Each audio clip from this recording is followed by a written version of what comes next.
Either be fired or accept a massive pay cut. Okay, I'll take the firing.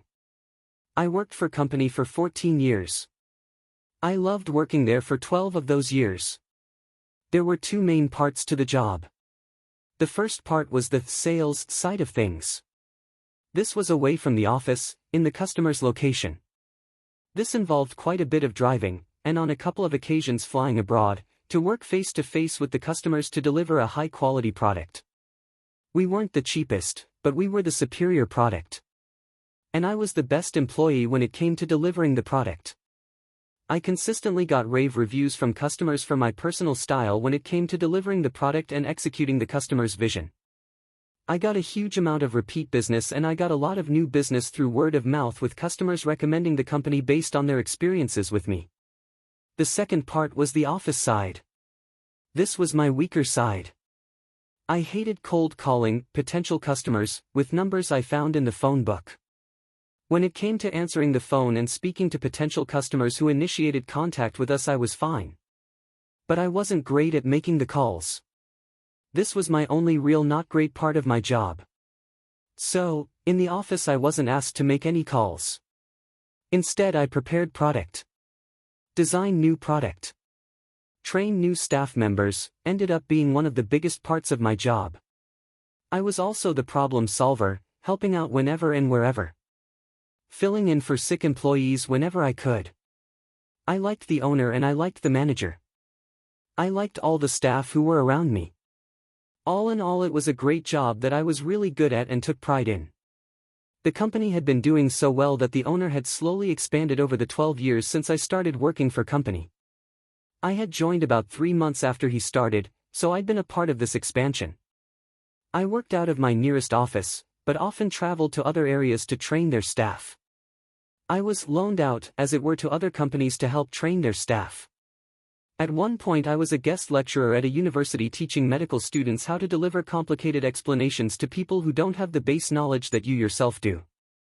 After 12 years I was on a decent salary. Not massive, but I was happy. Then the owner decided to sell off part of the company. He was selling the area where my local office was. He told me he would love for me to remain as his employee, but I would need to work from a different office. This was either require me to move, or to quadruple, at a minimum, my daily commute. The other option was to remain working from my current office but with a new boss. I chose the second option. Before the new owner bought the company, she worked alongside the staff for a couple of weeks to see how we operated.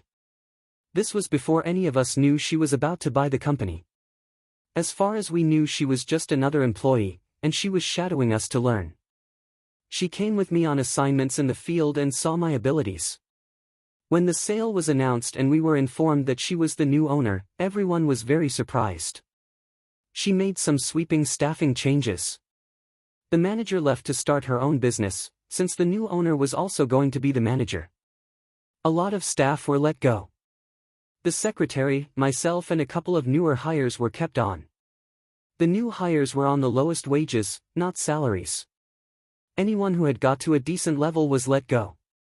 Since almost everyone was on a 0-hours contract, she was able to do this. Whilst technically it was a new company, for the customers it was the same old business. The company still had the same trading name. The only real difference was that there was a new owner and the registered business name was now different. As far as the customers were concerned, nothing had changed. My job for the first few months after the sale was to train up the remaining staff to replace the more experienced staff members who had been let go. I recommended a couple of new hires who I had experience working with in the past. I was open and honest with the owner, and let her know that one of them was a close friend and one of them was my girlfriend. Both were more than qualified for the work and both were happy to join. My friend had recently come back to the country after a year of traveling, whilst my girlfriend could only work during school holidays, worked in a school. The owner gave them both interviews, then hired them, since we needed the staff. Over the next 2 years business started to fall. The reason was simple: the new owner decided to try and maximize profits by increasing prices whilst decreasing the quality of the product. For new customers this wasn't noticeable. They just thought we were expensive and the product wasn't the best. But for old customers who had been with us for 10+ years, They immediately noticed. They were being charged more and were receiving less/worse quality. So the owner doubled down and increased prices again. 95% of our old customers left us. New customers almost never became repeat customers. Complaints skyrocketed. Whilst all this was going on, our staff turnover rate was ridiculous. People left after a few months when they realized that the minimum wage they were being paid wasn't worth it. Under the old owner, the average hourly wage for new employees was around 2.5x the minimum wage. This made people care about their jobs and want to keep them. My girlfriend quit. My friend remained, but was looking for something new. Then I got a phone call. The owner needed me to come to the office. This was unexpected. I had just finished working on location with a customer. My next customer was in 2.5 hours. It was a half-hour drive away. The office was about an hour and 10 minutes away from both locations. If I drove back to the office, I would have about 5 minutes in the office before leaving. My mileage was paid above my regular salary, so I was saving the company money by doing this. Also, parking was a nightmare around the second location, so I intended to get there as early as possible to find parking, then read a book. The manager didn't care. She needed me to return to the office. So I did. I arrived back to be handed a letter by the owner. It was informing me of a disciplinary meeting to take place in a couple of days' time. I could bring a witness along if I so desired. This knocked me for 6. I was the best employee. I read through her list of complaints about my performance and started working on my defense. At the meeting, I declined to have a witness. Instead, I decided to record the audio of the entire meeting on my phone without informing her. Where I live, this is legal and I didn't need consent. The boss witness was her friend who she had met at yoga and hired for an office role, firing the secretary who had been there long before the takeover. Every point she raised I could counter. They ranged from the week. You were unavailable to work for a week in August. I booked a week's holiday so I could attend my cousin's wedding on the other side of the country and turn it into a holiday. To the pathetic. You were late for work on the 12th of May. Is that the day my car broke down and I called the office to let you know? I don't know. I do. Here's the receipt from the garage dated May 12th. To the downright lies. This one I can't write as a quote. Basically, she accused me of gross misconduct for breaking health and safety laws in the way I was delivering a product for a customer. I hadn't broken health and safety laws. I knew exactly what I was doing since, as I've mentioned already, I had been doing this for 14 years at this point. She had witnessed me do this on multiple occasions and had never mentioned it before. Because it wasn't an issue. She even had me train staff in this specific delivery method. Because it wasn't an issue. She finished her list by telling me that she doesn't want to lose me, but she can't justify keeping such a poor employee at my current salary. I had 2 choices. I could either sign a 0-hours contract and work for minimum wage, or she could fire me with 2 weeks' notice. I countered that she would have to give me 12 weeks' notice, since my contract guaranteed me 1 week's notice for every year of employment, up to a maximum of 12. She argued that I had only been her employee for 2 years, since before then I worked for the previous owner. I informed her that with how the business takeover had run, it counts as continuous employment. I quoted the exact law and code that backed me up. She asked for a 30-minute break in the meeting to let me think about her offer. She went to call her lawyer. When she came back, she informed me that since she was firing me for gross misconduct, she didn't have to give me any notice at all. If I wanted to remain and move to the 0-hours contract, I could do that today. But if I didn't, then she would have to fire me. But because she was nice, she would give me the 2 weeks' notice. I asked for a couple of hours to go home and think about this. She allowed this. I knew the reason she wanted me to remain for at least the 2 weeks was because one of our few remaining bigger customers were set to have a product delivery from me in that time. They would only work with me.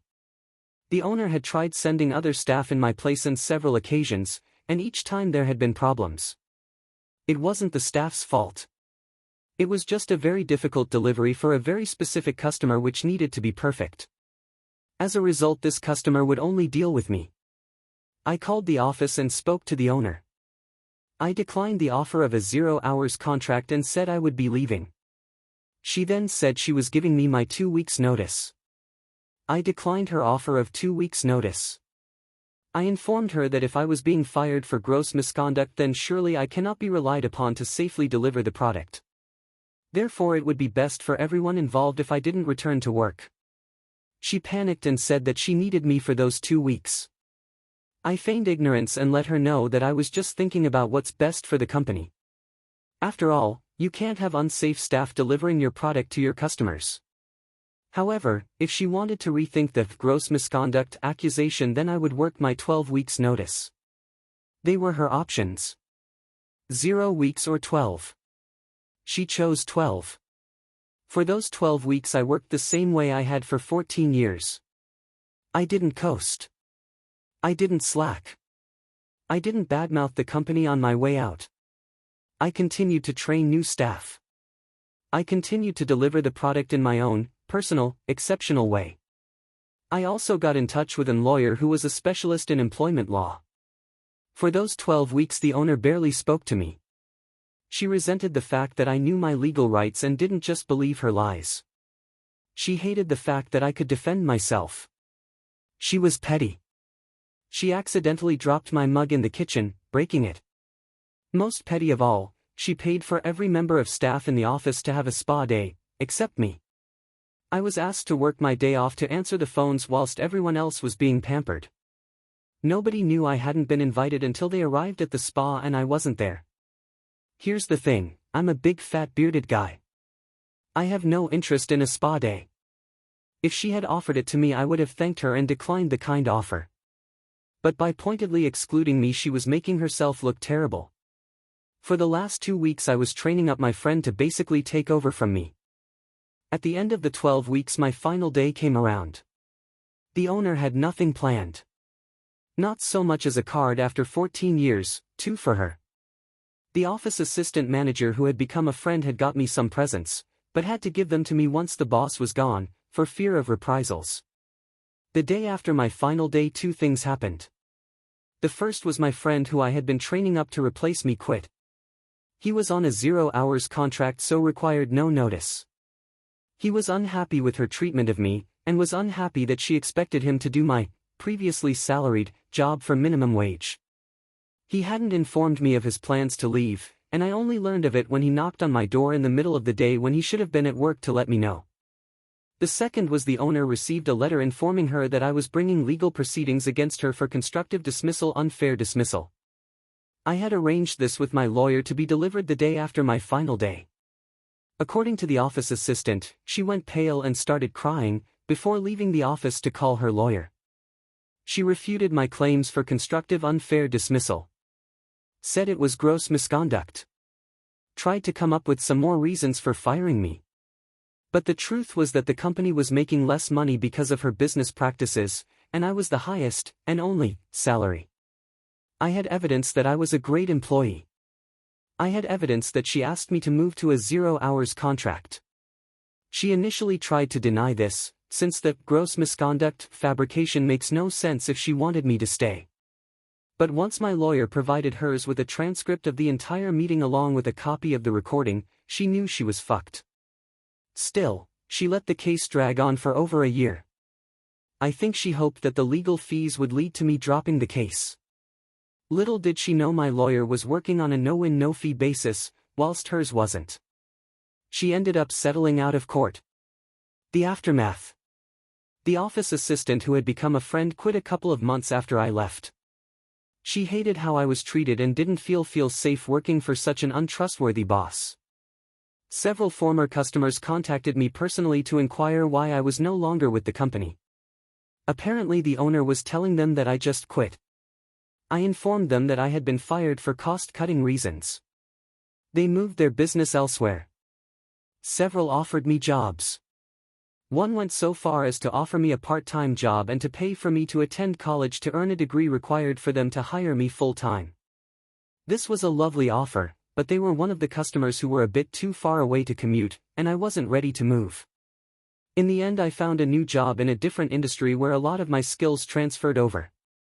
Currently earning more than I was, working less hours and for better owners. The business is floundering. COVID left the new owner desperate for cash. She cancelled orders but refused to refund customers' money, citing an "act of God" clause in the contracts. The business Facebook and Google reviews have tanked.